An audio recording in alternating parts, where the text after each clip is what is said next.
Let me tell you something most people won't. The world doesn't care about your peace. It feeds off your reaction. The more emotional you are, the easier you are to control. The more you care what people think, the more they own you. And as Buddha once said, you will not be punished for your anger, you will be punished by your anger. That one truth alone explains why most people suffer, not because of what happens, but because of how they respond. But what if you could walk through betrayal, manipulation, and judgment and feel absolutely nothing? What if no one could shake your peace, not even life itself? Today, we're diving into 10 brutal yet liberating Buddhist principles that will make your mind untouchable.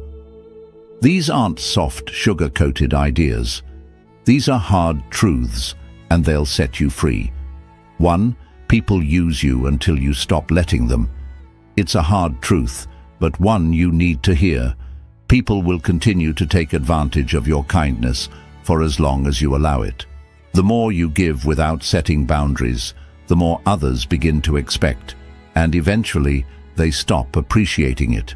Kindness is a beautiful quality, but without wisdom and limits, it can quickly turn into self-destruction.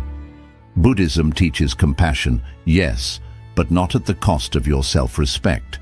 True compassion includes knowing when to say no, when to walk away, and when to protect your own peace. You're not being cruel by creating distance from those who constantly take from you. You're simply choosing to honor your own energy. When you continue to give while others continue to take, you slowly begin to lose yourself. Your kindness becomes a burden, not a blessing. And here's the painful part. People will rarely stop using you out of guilt. They will only stop when you stop allowing it. So, draw the line. Create space. Respect yourself enough to recognize when someone is only around for what you can do for them. You are not here to be everyone's emotional dumping ground or personal problem solver. You are here to grow, to heal, and to protect the light within you. Remember, protecting your energy is not selfish, it's sacred, and no one else is going to do it for you. 2. Your emotions are being used against you. Most people don't realize this, but your emotions are one of the easiest ways for others to control you. The moment someone knows what triggers you, what makes you angry, insecure, jealous, or desperate, they can push those buttons anytime they want. And once they can control your emotional state, they can control your behavior, your decisions, and even your peace. Buddhism teaches us not to suppress emotions, but to observe them without attachment. When you react blindly, you're handing your power over to whoever triggered you. Think about it. How many times have you said or done something you later regretted, simply because someone got under your skin? That's not power. That's emotional slavery. The world is full of manipulation, from social media to toxic relationships to environments designed to provoke strong emotional responses. Why?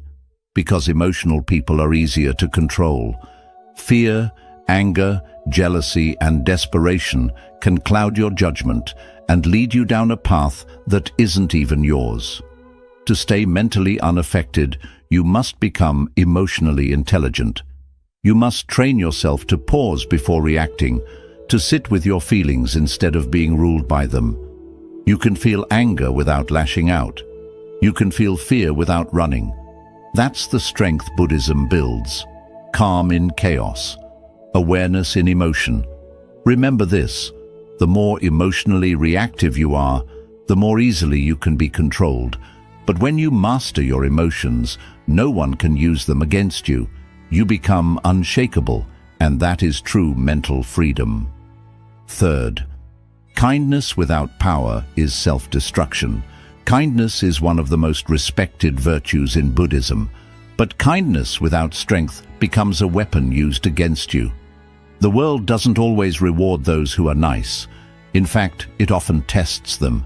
If you're constantly kind to others while allowing them to walk all over you, you're not being spiritual, you're being silently destroyed. Buddhism teaches balance. Compassion must be paired with wisdom.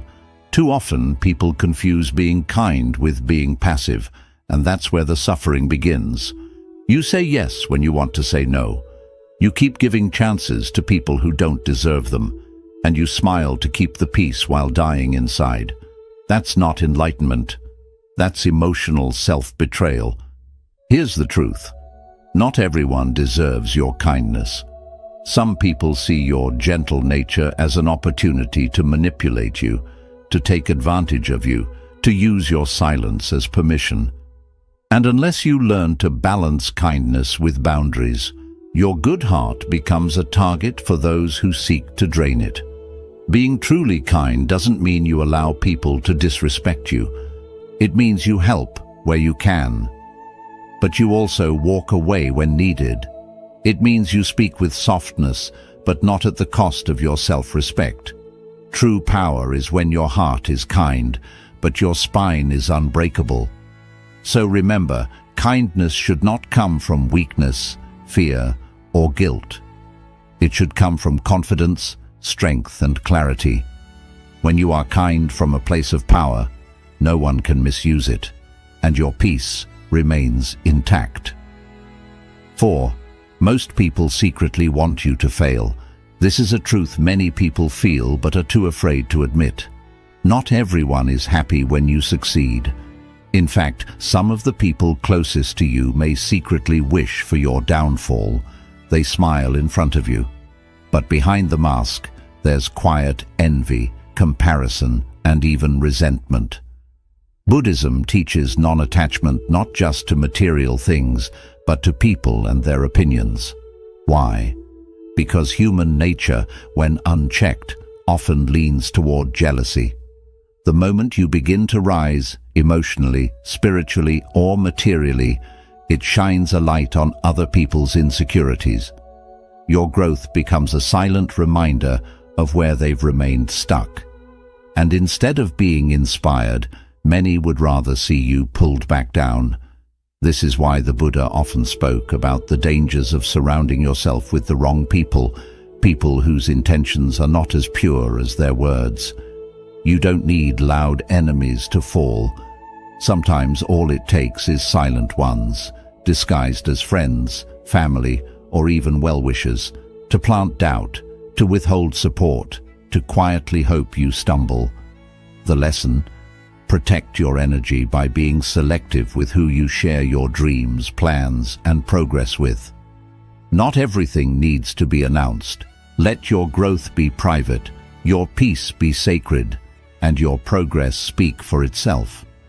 Understand this: your success will test people's character more than your failure ever will. And that's okay. You're not here to be liked by everyone. You're here to rise, with or without applause. So walk your path with awareness, not bitterness. And remember, a peaceful mind needs no crowd. It needs clarity, solitude, and a circle that doesn't get smaller when you shine. 5. Not everyone deserves access to you. Your time, your energy, your presence, these are sacred. But the painful truth is that many people treat them like they're disposable. Not because they're evil, but because you've made yourself too available. The more accessible you are to everyone, the more invisible your value becomes. Buddhism teaches mindfulness, not just of your thoughts, but of your space. Who you allow into your life affects your inner peace. Every person carries energy. Some uplift you, others drain you. Some bring calm, others bring chaos. If you're not careful, you'll find yourself mentally exhausted, not because of life, but because of the people you've allowed too close. You are not required to be everything for everyone. You don't owe anyone unlimited access to your emotional energy, your kindness, or your attention. Setting boundaries isn't being rude, it's being wise. Just like a temple is not open 24/7 to every passerby, your mind and soul deserve the same protection. And here's something many struggle to accept. Sometimes you have to distance yourself from people you care about because they no longer align with your peace. You can love someone and still recognize they are not healthy for your mind. Buddhism teaches non-attachment, even to people. It's not about cutting everyone off. It's about choosing who aligns with your growth. So protect your circle. Let your presence be earned, not exploited. You are not an open door, you are a sacred space. And not everyone deserves the key. 6. Comfort is a trap disguised as safety. Most people think comfort equals peace. But in truth, comfort is often the quiet killer of your potential. It feels good, it feels safe, it feels familiar. But that's exactly why it's dangerous. Because what feels easy in the moment often leads to regret later. Buddhism teaches us that everything is impermanent, always changing, always shifting. But when you cling to comfort, you resist that natural flow. You begin to fear change, avoid challenge, and settle for less than you're capable of. Slowly, your dreams shrink, your courage fades, and your spirit dulls. And the worst part, you won't even notice it happening until it's too late. Growth doesn't come from doing what's easy. It comes from discomfort, from showing up even when you're scared, from facing situations that stretch your limits. And that's what the Buddhist path is all about. Stepping beyond the illusions of ease and stepping into awareness. Just like still water becomes stagnant, so does the human soul, when it avoids the unknown.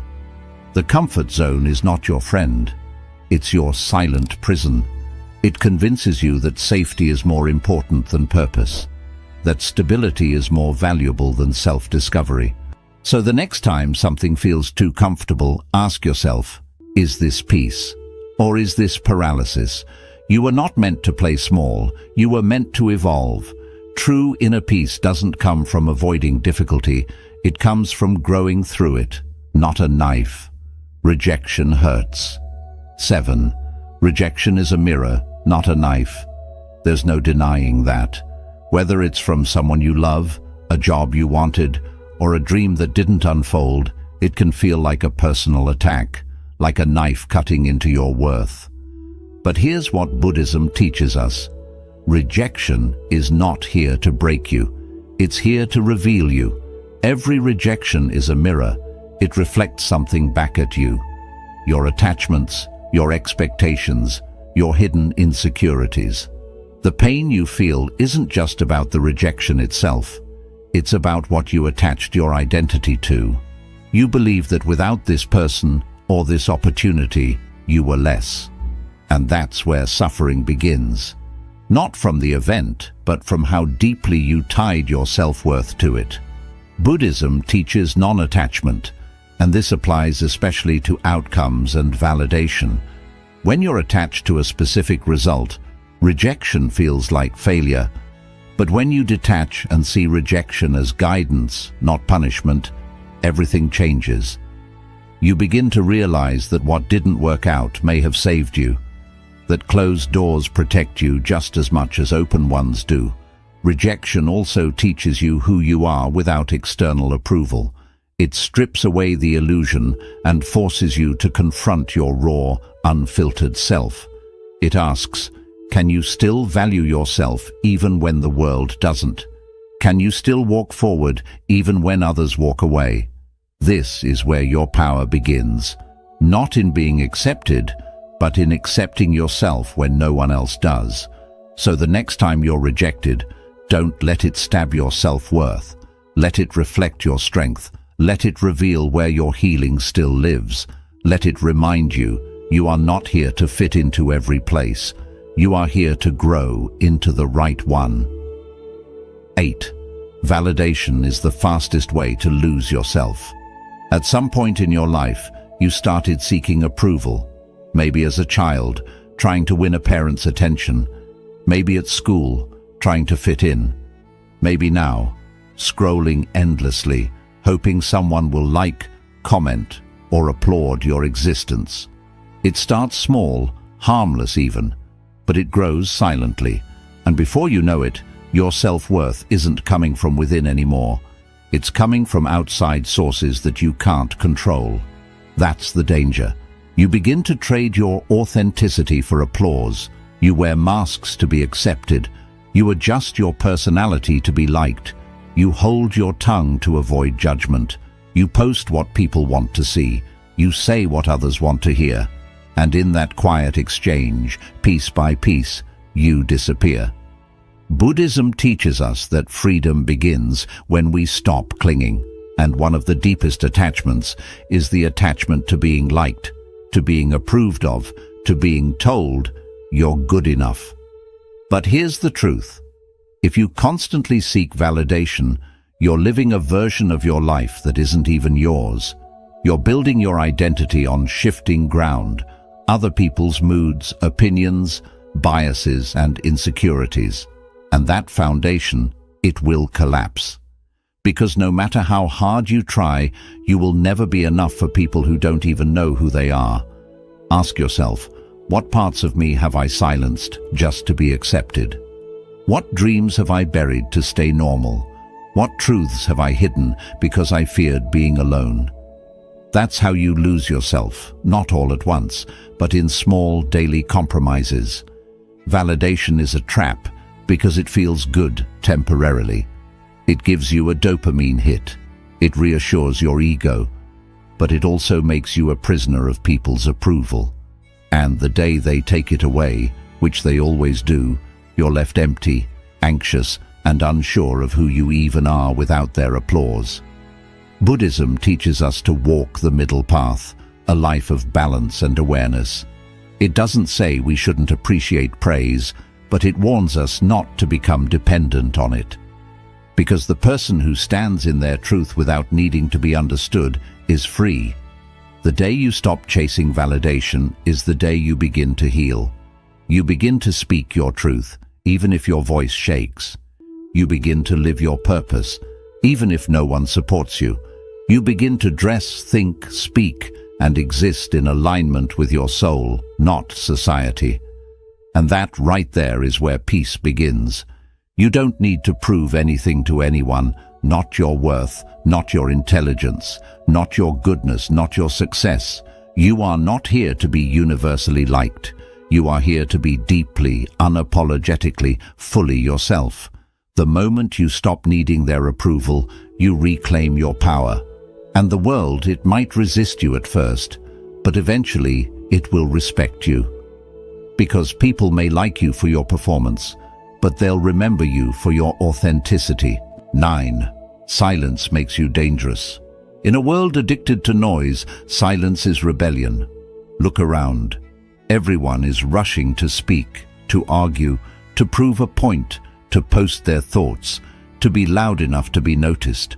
But the more people speak, the more they reveal their insecurities, their desperation, and their lack of control. Buddhism teaches something radically different. The most powerful voice is often no voice at all, because silence isn't the absence of sound. It's the presence of power. When you are silent, you are not withdrawing. You are commanding.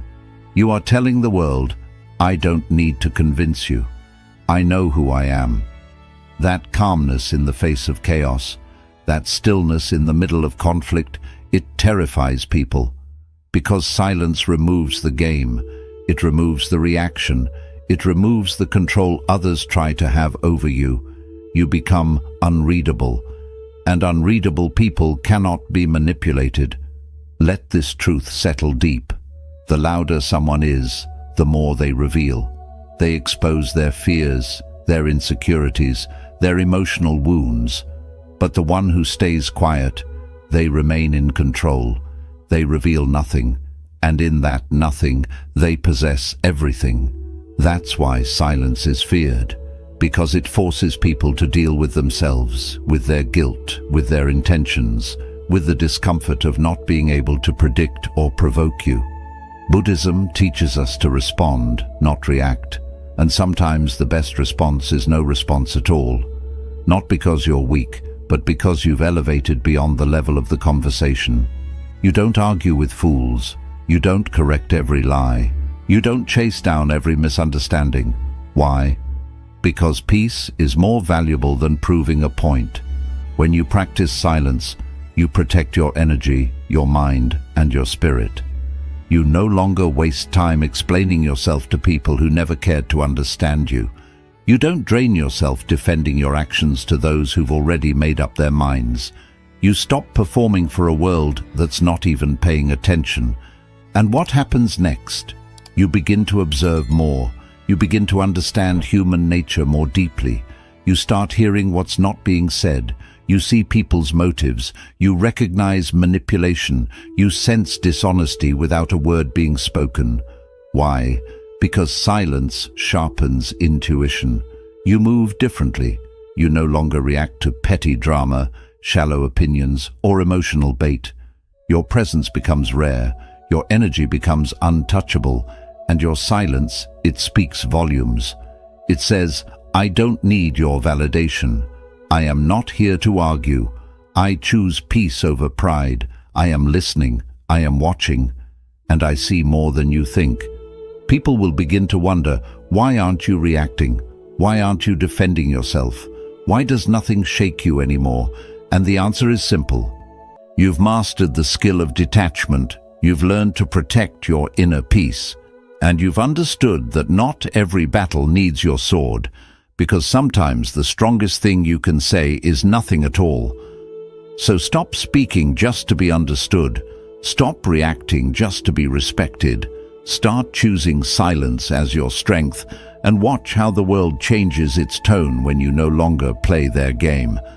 That's not silence from weakness. That's silence from control. 10. Detached like nothing belongs to you. If there's one truth Buddhism teaches with clear certainty, it is this. Clinging is the root of all suffering, yet we cling to everything: people, money, titles, identities, dreams, relationships, routines, as if they are permanent parts in a world that is always changing. But nothing is truly yours, not your success, not your possessions, not even the people you love.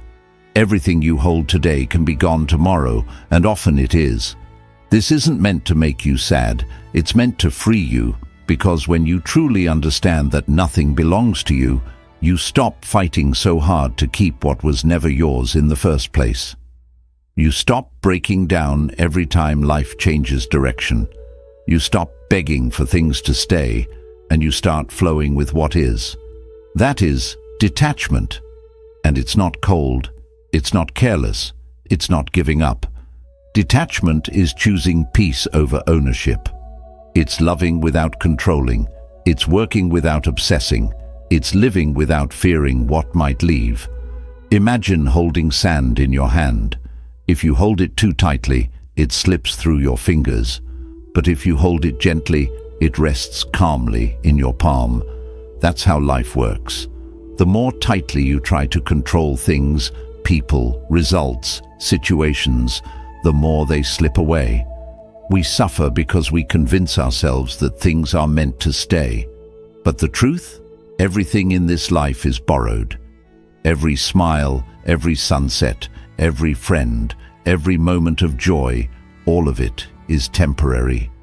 The only question is, will you enjoy it while it lasts, or will you suffer when it's gone? The Buddha taught that attachment is not love. In fact, true love exists in freedom.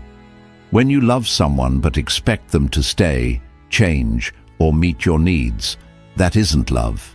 That's fear acting like love. True love says, I care about you, but you are free. I won't hold you with my expectations.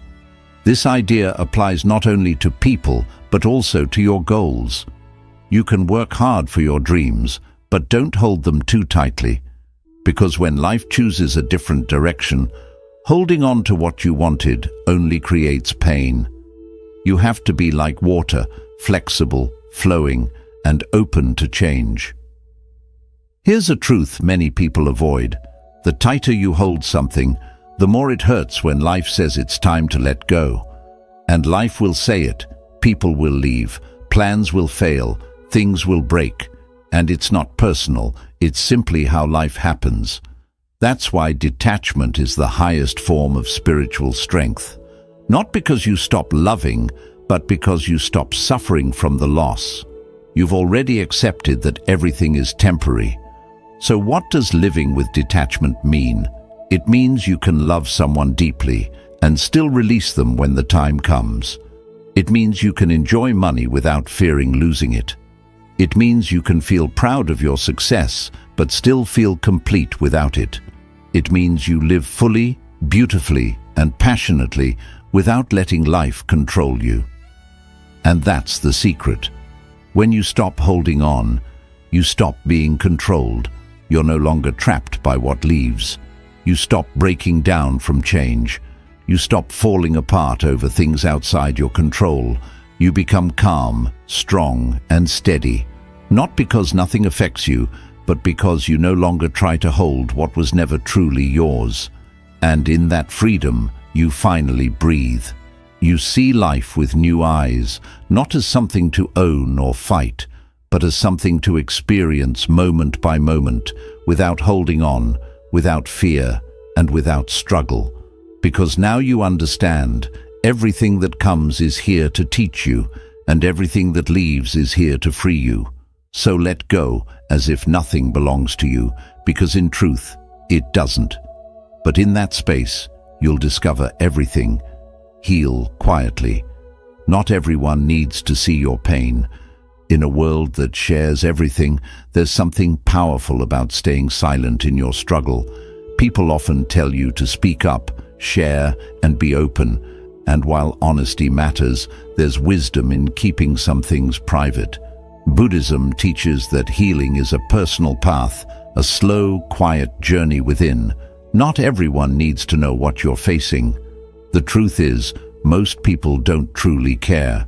Sadly, some may use your pain against you by judging, gossiping, or quietly enjoying your fall.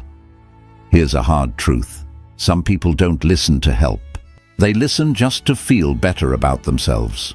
When you share your pain with the wrong people, you give them a version of your story that they may twist, judge, or misuse.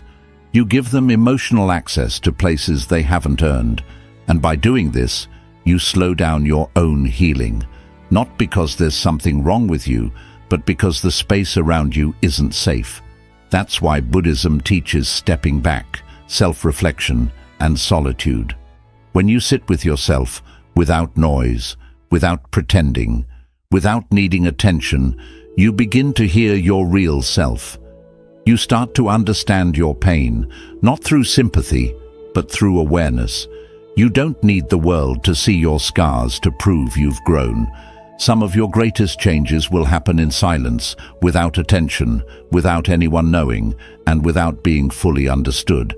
You heal in silence, not because you're hiding your pain, but because you're protecting it like a wound that needs time. Your emotions need space to breathe. Not everyone deserves a front row seat to your healing. Here's the shift. When you finally rise, quietly, calmly, completely, you won't need to explain how you reached there. Your peace will show it. Your energy will feel different. Your presence will change. The people who once saw you broken will feel something they can't explain, but they'll know you're no longer the same. So don't rush to prove your healing. Don't overshare just to be understood. Don't give your pain to those who haven't earned your trust. Sit with yourself. Heal quietly. Rebuild in private. Because your growth is sacred, and not everyone needs to see your comeback. You don't need to shout to prove strength. You don't need revenge to win. And you don't need approval to know your value. Just live by these 10 truths, and you'll move through life calm, steady, and at peace. If this video gave you clarity, like, comment, and subscribe for more deep inner wisdom. And tell me in the comments which truth connected with you the most today. Until next time, stay calm, stay sharp, and stay untouchable.